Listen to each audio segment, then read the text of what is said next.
Bueno, como le informábamos en este espacio informativo, el Pleno del Senado de la República aprobó a las 11 de la noche con 27 minutos del 29 de octubre, en lo general, la miscelánea fiscal para 2014 con 73 votos a favor y 50 en contra. Posteriormente se abrió el debate en lo particular de los artículos reservados. Así se ha dado esta discusión. Durante la discusión en lo particular se inscribieron más de 100 reservas a 78 artículos del dictamen de la reforma hacendaria. Uno de ellos fue el artículo 2 de la Ley del Impuesto al Valor Agregado. Senadores del PAN, PRD y PT propusieron que este no sufriera modificaciones, es decir, que no se homologara la tasa del IVA del 11 al 16% en las zonas fronterizas del país.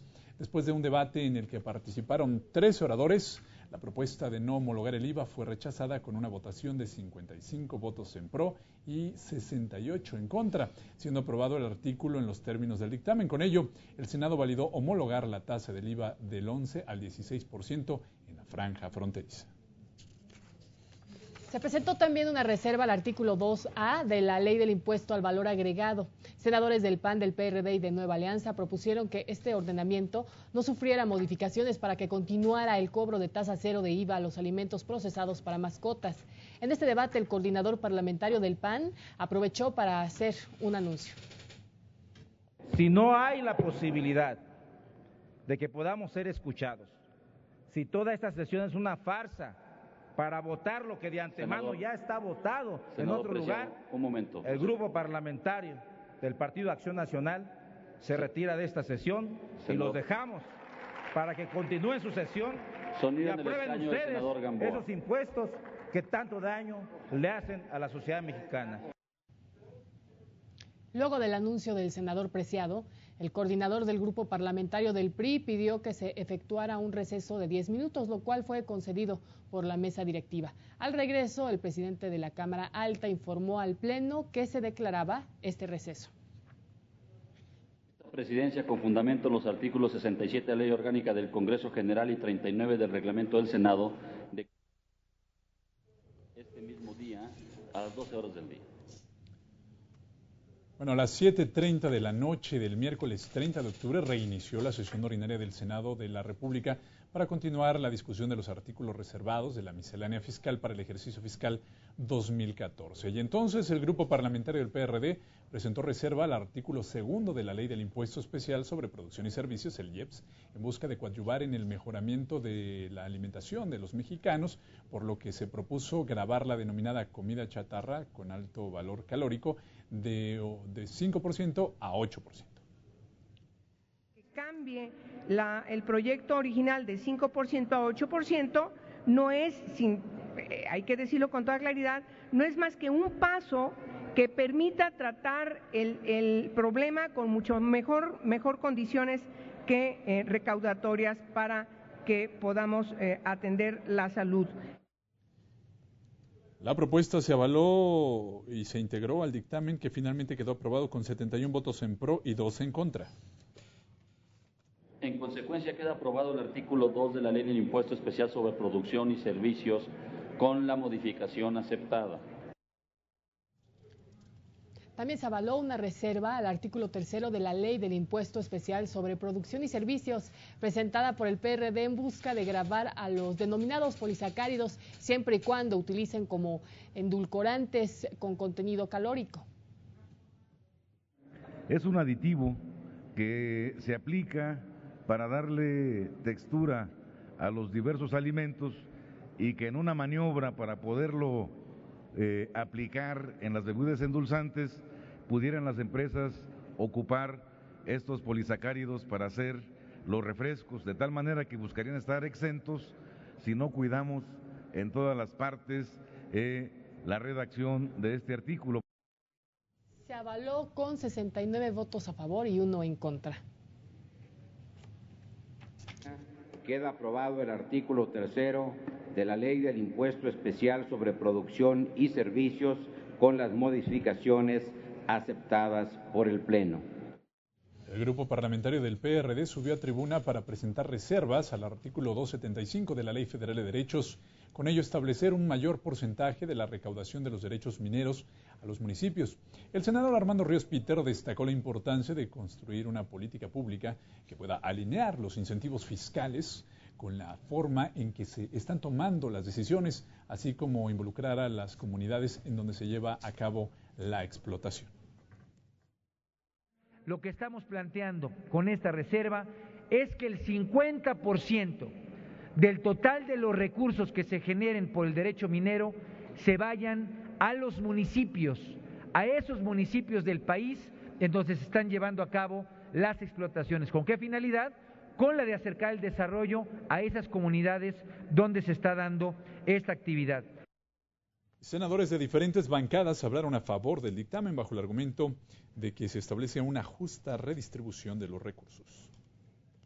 Esta reserva y esta modificación podrá permitir la inversión en las comunidades a través de sus municipios. Me parece muy pertinente, me parece muy lógico y va a venir a beneficiar a las comunidades, a los municipios y por ende también a quienes generan riqueza y también a las arcas federales.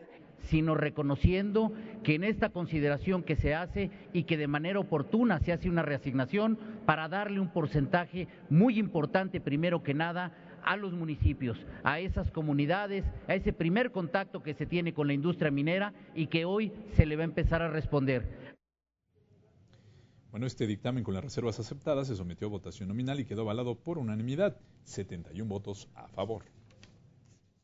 En consecuencia, queda aprobado el artículo 275 de la Ley Federal de Derechos con las modificaciones aceptadas. Posteriormente, el senador Sofío Ramírez propuso una reserva para establecer una disposición transitoria 12ª incorporada al artículo 6º correspondiente a la Ley Federal de Derechos relacionada con la explotación de las bandas 702.5 del espectro radioeléctrico, esto con el propósito de fijar el cobro de derechos por este bien público.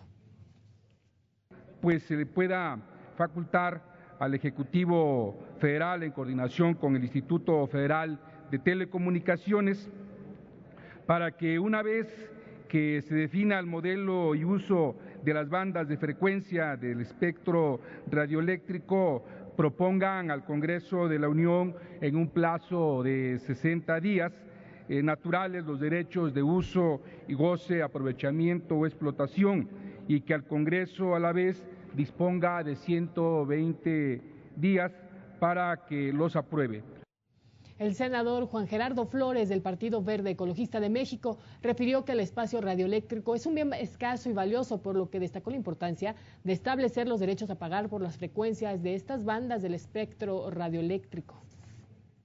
En este sentido, no importa que lo explote un privado o un público, se debe procurar siempre hacer un uso eficiente de este recurso. Y está demostrado por múltiples expertos que la manera más eficaz para garantizar el uso eficiente de este recurso es cobrando lo que vale este recurso escaso. La reserva fue aprobada con 69 votos a favor y 0 en contra. En consecuencia, queda aprobado la adición de la disposición 12ª transitoria del artículo 6º, que corresponde a la Ley Federal de Derechos. Están aprobados los artículos 243, 268, 270 y 275 de la Ley Federal de Derechos y la adición de la disposición 12ª transitoria del artículo 6º que corresponde a la Ley Federal de Derechos. Posteriormente, el Pleno del Senado comenzó con la discusión de las propuestas de modificación a distintos apartados de la Ley del Impuesto sobre la Renta. Una de las reservas aceptadas fue al artículo 14, cuyo cambio fue explicado por la senadora María Elena Barrera Tapia. Veamos. Artículo 14.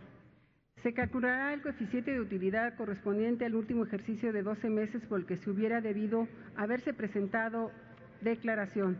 Para este efecto, la utilidad fiscal del ejercicio por el que se calcule el coeficiente se dividirá entre los ingresos nominales del mismo ejercicio.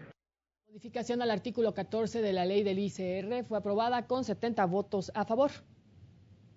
En cuanto al artículo 25 de la Ley del Impuesto sobre la Renta, el PRD presentó una propuesta para incrementar a 53% el monto de la deducibilidad a las prestaciones que los empleadores otorgan a sus empleados, porcentaje mayor incluso en 6 puntos a lo aprobado por la Cámara de Diputados y 12 puntos arriba a la propuesta original presentada por el Ejecutivo Federal. Por eso vamos a apoyar esta medida del 53%, teniendo en cuenta las consideraciones que se mencionan. Creemos que podemos lograr un punto de equilibrio que, por una parte, sí beneficie a las empresas y a los empleadores, pero sobre todo proteja a los trabajadores y a las fuentes de empleo y a la vez mantenga un nivel de recaudación aceptable. Ayer se decía que con esto se iban a acabar muchas empresas, que se iban a quitar las prestaciones a los trabajadores, y la verdad que no es así.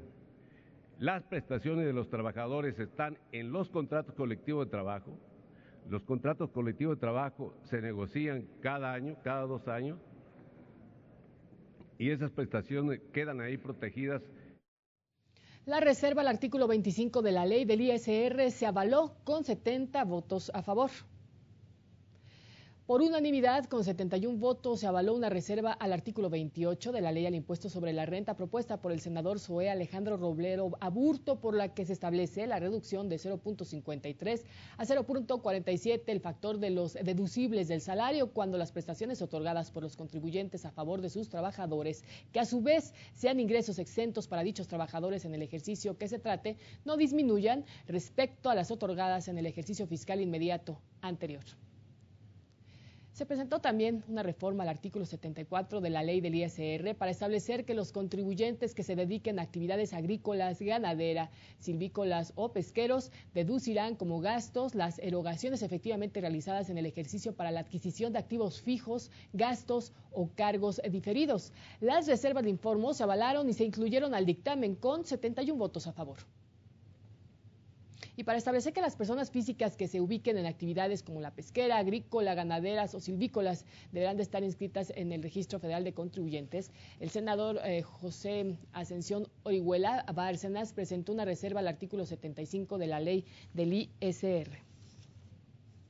Vienen a redondear un régimen fiscal para el campo mexicano que sin duda es el de mayor avanzada que ha tenido en la historia de México los productores del campo. El artículo se avaló con 72 votos a favor. Con el objeto de proteger a los contribuyentes de poder adquisitivo medio, el senador Benjamín Robles Montoya propuso una modificación al artículo 96 de la ley del ISR consistente en reducir a 30% la tasa marginal máxima para los ingresos entre 500,000 y 750,000 pesos anuales. Esta medida garantiza que la clase media, aquella que es fruto y resultado de la cultura del esfuerzo y no del privilegio, no se vea afectada. La propuesta se aceptó con 72 votos a favor y 0 en contra. En el apartado del régimen de pequeños contribuyentes, el senador Isidro Pedraza presentó una modificación al artículo 111 de la Ley del Impuesto sobre la Renta, esto para proponer una nueva tabla para la entrega de impuestos que estaría de 100% en el primer año e iría disminuyendo anualmente hasta llegar al 10% en el año número 10. Que estos contribuyentes que ahora, o que estos ciudadanos que están en la informalidad, que están fuera de estos regímenes o que han tributado de una manera como pequeños contribuyentes, ahora también sean objeto de otros beneficios, los beneficios que tienen que ver con el financiamiento a través de la banca de desarrollo. La modificación se aprobó con 71 votos a favor. El senador Armando Ríos Peter presentó una reserva al artículo 129 de la ley del ISR para establecer que la enajenación de acciones o títulos que se coloquen entre inversionistas, cuando los títulos sean enajenados mediante una o varias operaciones simultáneas en un periodo de 24 meses, no representen en ningún caso más del 1% de las acciones en circulación de la sociedad emisora. Cuando se vendió Banamex y se utilizó la bolsa o las transacciones en bolsa para no pagar impuestos, fueron 35,000 millones de pesos que se le dejaron de pagar al fisco. Son 2 veces la gran discusión de ayer del impuesto a la frontera. Entonces, de eso se trata esta reforma, compañeros y compañeras, de evitar que haya hoyos en el fisco que le afecten al Estado mexicano. La reserva se aprobó con 72 votos a favor. También se avaló una reserva al artículo 152 sobre el cálculo del impuesto a las personas físicas para eliminar la tasa del 31% que se aplicaría a personas que ganan de 500,000 a 750,000 pesos anuales, por lo que el gravamen se aplicará a partir de percepciones superiores a los 750,000 pesos. Se aprobó por unanimidad con 72 votos. Finalmente se avaló una adición al artículo 9º transitorio para establecer que el Ejecutivo Federal deberá expedir en un plazo máximo no mayor a 30 días a partir de la entrada en vigor del presente decreto, reglas de carácter general en las que se establezcan incentivos económicos para facilitar así la incorporación de contribuyentes al régimen a que se refiere la sección segunda de la Ley del Impuesto sobre la Renta. Los incentivos deberán contemplar esquemas de financiamientos de bancas de desarrollo, de otras instituciones o incluso de particulares para la modernización de las operaciones de estos contribuyentes, flexibilización en las tarifas por el uso de servicios públicos en función de las ganancias, programas de capacitación, emprendimiento y crecimiento empresarial o del negocio, así como de cultura contributiva. Se avaló con 67 votos a favor. A las 3:30 de la mañana de este jueves, al término de la discusión de las reservas del dictamen, el presidente de la mesa directiva dio por concluida la sesión. Está aprobado en lo general y en lo particular el proyecto de decreto por el que se reforman, adicionan y derogan diversas disposiciones de la Ley del Impuesto al Valor Agregado, de la Ley del Impuesto Especial sobre Producción y Servicios, de la Ley Federal de Derechos, se expide la Ley de Impuesto sobre la Renta y se abrogan la Ley del Impuesto Empresarial a tasa única y la Ley de Impuesto a los depósitos en efectivo. Se devuelve con modificaciones a la Cámara de Diputados para los efectos de lo que dispone la fracción E del artículo 72 constitucional. Hacemos una breve pausa y continuamos con el acontecer legislativo.